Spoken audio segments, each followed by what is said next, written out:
For those of you that are participating in the Sunday morning class, Remembering God in the 21st Century, you know that this past weekend we talked about no other gods, specifically how narcissism is a self-worship idolatry. And you also probably recognize that I was giving 4 considerations that Paul had made to the Corinthians in chapter 10 of 1 Corinthians and going into the first verse of chapter 11. And when I got finished recording, I went home and I told Lori, I said, I'm pretty sure I identified number 1 and number 2 and number 3. And I'm pretty sure I talked about number 4, but I'm afraid I didn't clearly identify it and just let 3 flow into 4. And during when we were leaving the assembly, my fear was confirmed when I heard, "Hey, Jerry, what was number 4?" So as part of my elders Facebook message, here's number 4. And if you want to see 1 through 3 and the rest of the class, you'll have to go to YouTube and watch it. But number 4, imitate Christ. 1 Corinthians 11, verse 1, be imitators of me as I am of Christ. Now, I don't know about you, but I've known lots of people that have tried to imitate other people. And in fact, if you tried to imitate somebody in your lifetime, I would love to see it in the comments. I would really like pictures, and I'm sure everybody else would too. But if you tried to imitate somebody, feel free to comment after the lesson and or after the message, and maybe it'll spark some additional conversation. But I once imitated somebody, and, I probably imitated a lot of people, my friends, different athletes, celebrities. But there was specifically one time in my life when I was a sophomore or junior when I really did try to do my best to imitate a celebrity or at least a fictional character. In fact, I took great pride when some of the older girls in the youth group made the comment, "Hey, Jerry, you look like Don Johnson," or more appropriately, Sonny Crockett from Miami Vice.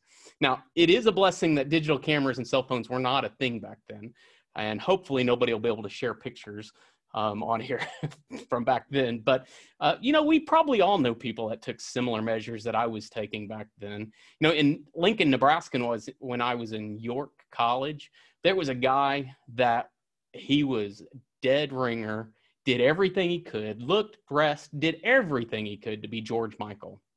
And it was obvious. Now, how did the girls know who I wanted to be, and why was it obvious that he was trying to be George Michael? Now, I've identified I'm already bad with numbering things, so I'll just say, when trying to imitate somebody, we want everyone we come into contact to see the person or those qualities or characteristics in us that we're going for. It's sort of like Halloween every day. Now, what is the worst compliment you can get when wearing a Halloween costume? "Boy, you look great." Who or what are you? Now, that wouldn't fly. I mean, that's not something that would excite you if you were trying your best to be something or be somebody. So if you want everyone to know who you are, or if you want to display certain characteristics, you're going to study them, and you're going to try to replicate as much of them as you can, as much as you can desire. Now, in case you don't know how to do that, there are hundreds, if not thousands, of books and websites that will help you do that. In fact, there's a very helpful WikiHow article titled, "How to Imitate a Person You Admire." Now, while it is acceptable on Halloween, and hopefully it's not some kind of disorder while you're in high school, there is one time in one form of imitation that we are supposed to do, what we are called to do. In Ephesians 5, "Therefore be imitators of God as beloved children, and walk in love as Christ loved us and gave himself up for us, a fragrant offering and sacrifice to God. But sexual immorality and all impurity or covetousness must not even be named among you, as is proper among saints. Let there be no filthiness nor foolish talk, nor crude joking, which are out of place, but instead let there be thanksgiving. For you may be sure of this, that everyone who is sexually immoral or impure, or who is covetous, that is an idolater, has no inheritance in the kingdom of Christ and God. Let no one deceive you with empty words, but because of these things, the wrath of God comes upon the sons of disobedience. Now, when we go to school, when we go to work, when we go to athletic or social events, to the store, wherever we go, we're not to be called Sonny Crockett or Michael Jordan or Bill Gates or Harvey Specter, not even Jerry Lundy. We're to be the light of the world of darkness and fragrant offering to a rotting, dying people.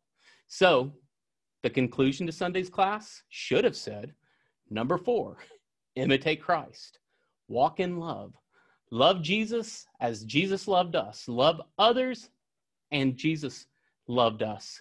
Give yourself as Jesus gave himself, and do not leave the world guessing who or what you are. Thank you, and I'm looking forward to pictures and comments. Please take the opportunity to do that.